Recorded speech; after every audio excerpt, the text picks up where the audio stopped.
Well, hello and welcome back to the channel again. Something slightly different in today's video. We're at Dalton and I'm going to do some photography. A few days ago I got a message from Tim Bell at Cheap Shot Photography, and he asked if I'd be up for a challenge.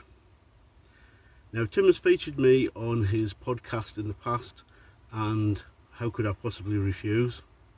So we've got a challenge today. We both have Panasonic bridge cameras, so the idea is that we shall have a little challenge, both using those bridge cameras, and we're going to take some photographs and compare the results. So what better to shoot with a bridge camera than bridges? That's the subject of today's vlog. I don't have a clue what Tim's going to be photographing other than it's a bridge, but I've headed here to the little village of Dalton and there are two bridges within the dale, so I'm going to take a photograph of each of them and see how they come out. I'll be using my trusty Panasonic FZ82 and Tim will be using a Panasonic FZ200. I have the advantage of being able to have a slightly wider and longer lens than Tim, but he has the advantage that his camera has a lighter lens, which is f2.8 throughout the range all the way up to 600mm. So while I go and find the composition, let's see how Tim's getting on in Kent. Hi Andy, yeah, I've just arrived at the location of my bridge for the shot. It's a little bit bigger than yours. I will turn the camera around in a moment and show you. But this bridge is actually spanning the River Medway in Kent at Cuxton. It carries the M2 motorway from basically, we've got two carriages. We've got the London bound carriage and the Dover bound carriage, and also at the end is a separate bridge that carries the HS1 high-speed rail link. But I'll turn the camera around and show you my viewpoint from here.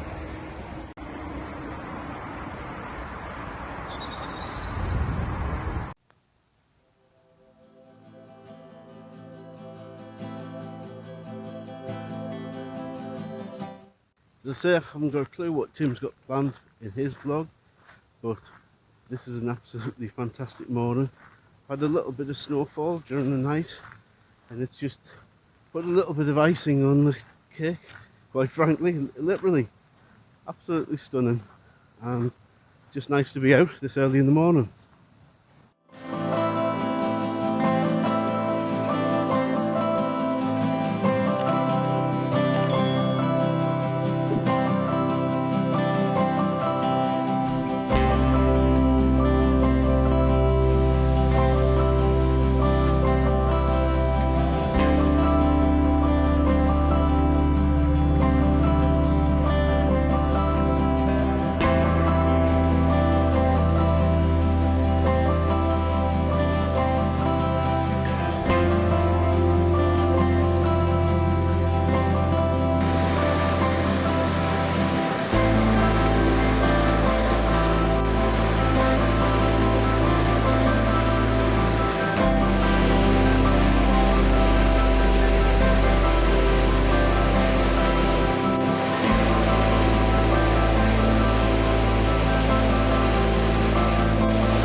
So as you'll be able to see from behind me, there's the first bridge, and unfortunately the composition's kind of blocked with all these overhanging branches, so I'm going to have to try and get myself down there and then back up again, which might be interesting.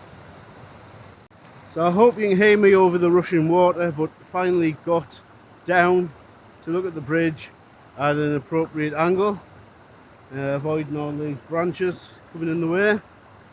And the fun part's going to be getting back up, but I'm going to try and set up a shot right now. So this is the first image, landscape shot with a bridge in the background, green rocks in the foreground and the water moving throughout the image. Just quite like this composition. It's fairly simple. There wasn't a lot on offer, to be honest, in that position, so apart from either taking a landscape or a portrait shot. It was pretty much that was the shot. What I do like about it is, as I say, the movement within the water. I think it's been captured quite well. The settings for the image: ISO 80, f7.1, half a second exposure. The focal length was 34mm equivalent. So this is the second shot. We're going for a portrait composition here. Centralised the bridge more into the middle of the shot and used this green rock with all this moss and algae and bits and pieces all over it to provide some foreground interest. I've actually stacked two images in this to make sure that both the bridge and the rock were sharp. The images were both set on ISO 80, 7.1 again, f-stop. Focal length was 22mm at this point, equivalent. The exposure was 0.6 of a second. So this composition was actually taken handheld. I was stood and thought it could make quite a nice shot with the rock at the bottom leading into the image. This was shot at ISO 200 with an f-stop at 4.5. Exposure was 1/13 of a second and the focal length was 22mm. So the last shot of the first bridge, I went for a monochrome edit. This was a shot where I zoomed in a little bit more, again handheld. The f-stop on this 3.6, ISO 100. Focal length is 40mm and a 1/8 of a second exposure. So that's the first bridge done and dusted. On to the second one and see if we can get some different shots there.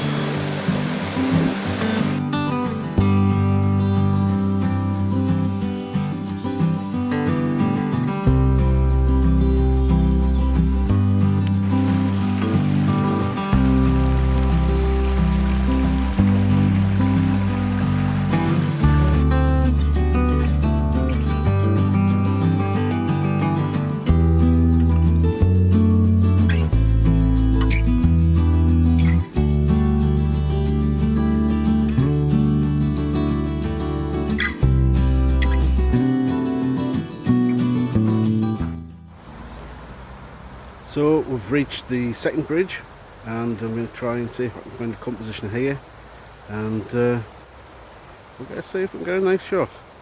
It's a bit more overgrown with the hanging tree branches, similar to the last one, but I think probably a little bit worse, but we'll see what we can get anyway.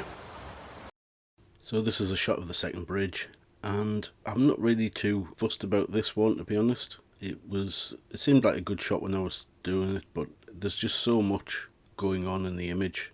Too many branches coming in, particularly on that right hand side, but you've got them on the left as well, sort of coming in.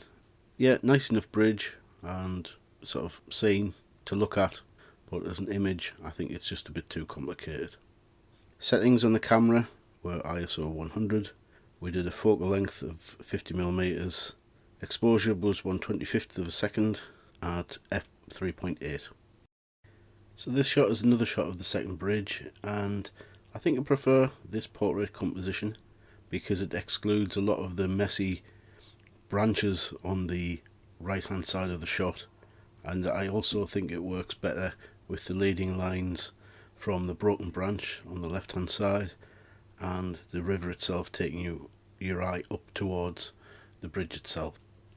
The settings for the camera were ISO 100, focal length of 56mm, exposure was 1/10 of a second, and we were shooting at f4.1. So you're probably wondering why I'm now recording the end of the vlog here in my office, and that's basically down to the fact that while I was out in the field my phone decided to have a little meltdown, and all the footage that I recorded of me sat in the tailgate of the car talking about what was happening at the end of the video that all just didn't get saved, and luckily the phone recovered the images and the footage that I'd recorded before it all went to chaos. Overall, I must say that I was quite pleased with the shots, given the fact that I was shooting with a £250 bridge camera with a tiny sensor. The only equipment I used other than the camera itself was a polarizing filter and one of those little plastic tiny tripods.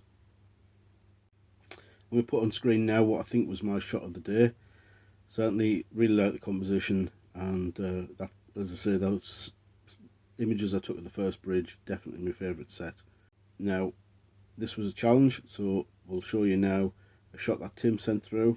Whilst I didn't say exactly what I was going to shoot, I did allude to Tim that I was going to be looking for something that was more like a traditional landscape shot, and he said he'd had something quite different in mind. So you saw earlier that he picked that large motorway bridge, and this is the photograph. So if you want to see how Tim created that image and several others, why not head over to his channel? I'll put a link in the description, and I'll put a link up here. I think that's the right side, isn't it? And yeah, check his video out. I'm sure he had a great day of photography, just as I did. And yeah, I hope you've enjoyed it. If you like this video, please give it a thumbs up. If you like the channel, then please certainly consider subscribing. Really does help a lot. So all there is to say is thank you very much for watching, and I'll see you again next time. Bye for now.